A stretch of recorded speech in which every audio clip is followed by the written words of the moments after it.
আমার ফুফুরিতা ৩৬ বছরের এক দারুণ আকর্ষণীয় নারী ছিলেন।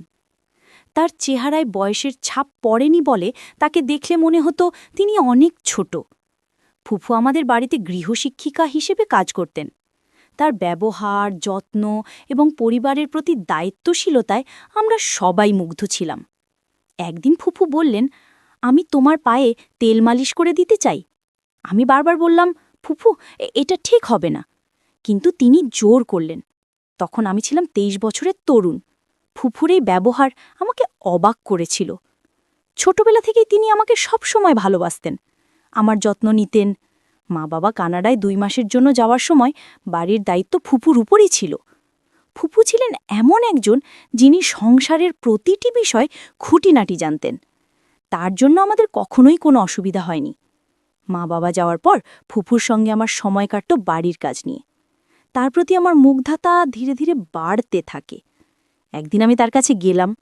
তিনি তখন ঘরের কিছু কাজ করছিলেন।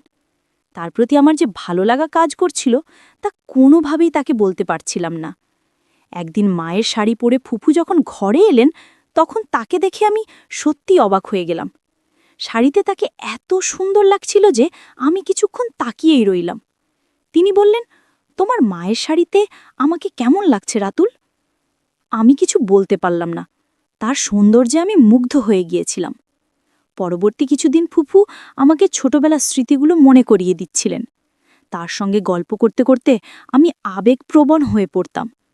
তিনি অনেক আন্তরিকতার সঙ্গে আমার সব কাজে সাহায্য করতেন। একদিন গোসল শেষে কাপড় পরিবর্তন করার সময় ফুফু হঠাৎ আমার ঘরে চলে আসেন। তিনি বললেন, রাতুল, তোমার শরীরে একটু তেল মালিশ করে দিই। আমি বারবার অস্বীকার করলেও তিনি জোর করতে থাকেন। আমি বললাম, ফুফু, এটা ঠিক হবে না। কিন্তু তার ভালোবাসার যত্ন দেখে আমি মুগ্ধ হয়েছিলাম। তবে আমি সবসময় সীমারেখা বজায় রাখার চেষ্টা করতাম। ফুফু আমার মা বাবার অনুপস্থিতিতে বাড়িটিকে যেন নিজের মতোই করে গুছিয়ে তুলেছিলেন। একদিন আমি বন্ধুদের সঙ্গে একটি পার্টিতে যাচ্ছিলাম। ফুফু বললেন, তুমি একা একা পার্টিতে যাচ্ছ? আমাকে তো কখনো বাইরে নিয়ে যাও না। আমি বললাম, ঠিক আছে, আমি তোমাকে বাইরে নিয়ে যাব, তবে ভালো পোশাক পরে তৈরি হতে হবে। ফুফু রাজি হলেন। আমি মায়ের রুম থেকে একটি সুন্দর শাড়ি এনে তাকে দিলাম। যখন তিনি শাড়ি পরে বেরিয়ে এলেন, তাকে দেখে আমি অভিভূত হয়ে গেলাম। তার সৌন্দর্যের আভাস আমাকে মুগ্ধ করেছিল। সেই মুহূর্তে আমি বুঝলাম, ভালোবাসা মানে শুধুই শারীরিক আকর্ষণ নয়, এটি একজনের প্রতি আন্তরিক ভালোবাসা আর যত্ন। তিনি মায়ের ঘর থেকে একটি আধা পরা শাড়ি পরে বের হলেন। সাজগোজে তাকে দেখতে একেবারে মডেলের মতো লাগছিল। তাকে দেখে আমি চোখ নামিয়ে নিলাম। দরজা দিয়ে বের হওয়ার সময় তিনি হঠাৎ দরজার সাথে ধাক্কা খেয়ে আমার উপরে পড়ে গেলেন। আমি লজ্জা পেয়ে দ্রুত সরানোর চেষ্টা করলাম, কিন্তু তিনি তখনও পড়েছিলেন। আমি ধীরে ধীরে তাকে সরে যেতে বললাম এবং কিছুক্ষণ পরে তিনি উঠে দাঁড়ালেন। তার স্যান্ডেল খুলে রেখে আমি মায়ের একটি সাধারণ স্যান্ডেল এনে দিলাম। এরপর আমরা দুজন গাড়িতে করে পার্টিতে যাচ্ছিলাম।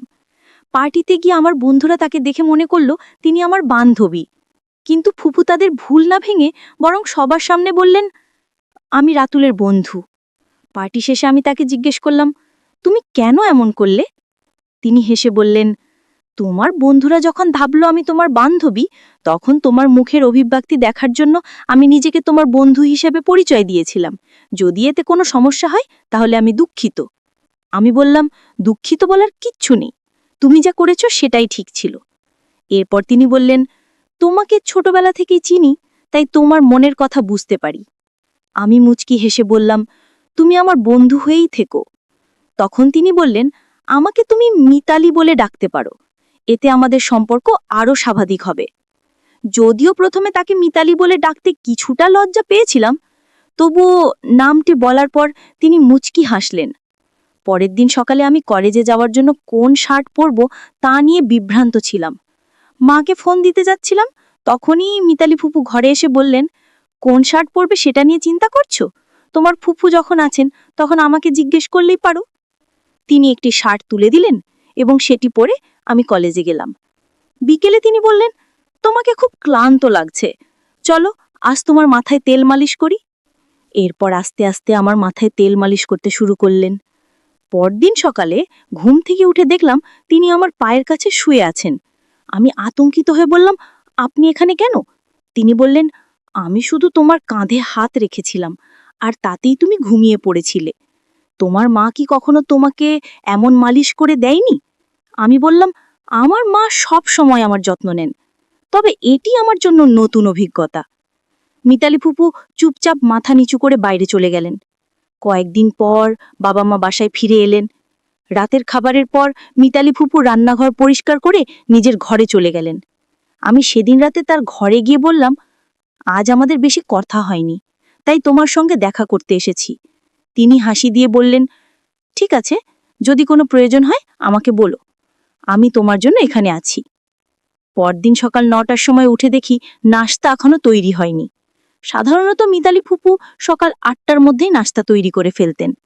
রান্নাঘরে গিয়ে দেখি তিনি চিন্তিত মুখে দাঁড়িয়ে আছেন। তখন বাবা রান্নাঘরে ঢুকলেন এবং তার দৃষ্টি মিতালি ফুফুর দিকে বেশ অদ্ভুত মনে হচ্ছিল। সেদিন রাতে আমি ফুফুর রুমে গিয়ে দেখতে পেলাম বাবা সেখানে একটি বড় অঙ্কের টাকা রেখে এসেছেন। আমার মনে হলো কিছু একটা সমস্যা হয়েছে। আমি বাবাকে জিজ্ঞেস করলাম, ফুফুর সঙ্গে কি ঘটছে? বাবা কোনো উত্তর না দিয়ে আমাকে আমার ঘরে যেতে বললেন, কিন্তু আমি রুম ছেড়ে যাইনি। ফুফু তখন আমাকে জড়িয়ে ধরে কেঁদে বললেন, রাতুল, আমি যখন থেকেই বাড়িতে এসেছি তখন থেকেই তোমাকে কিছু কথা বলতে চেয়েছিলাম, কিন্তু সাহস পাইনি। আমি তাকে সান্ত্বনা দিয়ে বললাম, তুমি যা বলবে সেটাই সত্য। ফুফু আমাকে আবারও জড়িয়ে ধরে কাঁদতে শুরু করলেন। আমি তাকে সান্ত্বনা করার চেষ্টা করলাম যে আমার মা বাবা দূর থেকে দেখলেন। মা তখন বাবার দিকে তাকিয়ে বললেন, তুমি যদি কোনো গরিব মহিলার সঙ্গে খারাপ কিছু করে থাকো তা আমি মেনে নেব না। আমি ফুফুকে বললাম, এখন চুপ থাকাই ভালো, এখানে চুপচাপ থেকে চলে যাও। কিন্তু হঠাৎ ফুফু চিৎকার করে বললেন, আমি আর চুপ থাকতে পারবো, আমি রাতুলকে সব সত্যি বলবো। তিনি বলতে শুরু করলেন, তুমি জানো না যে তোমার আসল মা রুমি, যিনি কয়েক বছর আগে এই বাড়িতে কাজ করতে এসেছিলেন, তিনি যমজ সন্তানের জন্ম দিয়েছিলেন। তাদের মধ্যে একজনকে আমি বড় করেছি। তুমি যদি আমাকে ফুফু হিসাবে মেনে নাও তবে আমি তোমাকে পুরো সত্যি বলবো। আমি হতবাক হয়ে জিজ্ঞেস করলাম, এরা তাহলে আমার মা বাবা নয়? তুমি কি সত্যিই সব বলবে? ফুফু বললেন, আমি জানি তুমি আমাকে হারাতে চাও না, কারণ আমি তোমাকে ভালোবাসা ও যত্ন দিয়েছি। আমি একবার পুলিশের কাছে গিয়েছিলাম, কিন্তু তোমার যমজ ভাইয়ের কারণে কিছুই করতে পারিনি। আমি বললাম, তুমি যা বললে তা সত্যি হতে পারে, তবে এতে আমার কোনো কষ্ট হয় না, কারণ আমার মা বাবা আমাকে অনেক ভালোবাসেন। ফুফু চোখের জল মুছে বললেন, কয়েক বছর আগে তোমার আসল মা মারা গেছেন। তোমার বড় ভাই সঠিক মূল্য পায়নি। তখনকার দিনে অবস্থা এতই খারাপ ছিল যে তিনি নানা জায়গা থেকে চুরি করে টাকা উপার্জন করতেন।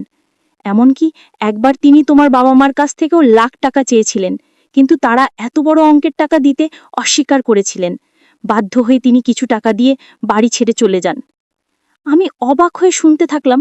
ফুফু আরও বললেন, তোমার বড় ভাই বারবার আমার বিশ্বাস অর্জনের চেষ্টা করেছেন, কিন্তু যখন তার মিথ্যের মুখোশ খুলে গেল তখন তার প্রতি আমার সমস্ত ভালোবাসা এক ঝটকায় শেষ হয়ে গেল।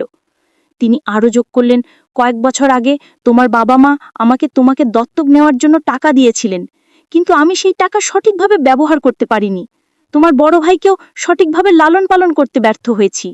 যদি আমি সময়ের গুরুত্ব ও অর্থের মূল্য বুঝতাম তাহলে আজ তোমার ভাই বেঁচে থাকতেন এবং নিজের পথে সফলতা অর্জন করতে পারতেন। আমি বললাম, ফুফু, আপনি ঠিক বলেছেন। টাকার চেয়ে সঠিক মূল্যবোধ ও শিক্ষার গুরুত্ব অনেক বেশি। টাকা দিয়ে ভালো পোশাক কিনতে পারেন, কিন্তু মূল্যবোধ কিনতে পারেন না। মিথ্যের আশ্রয়ে কিছু সময়ে সুখ পাওয়া যায়, কিন্তু এক সময় এসে বুঝতে হয় যে মিথ্যের আয়ু দীর্ঘস্থায়ী হয় না।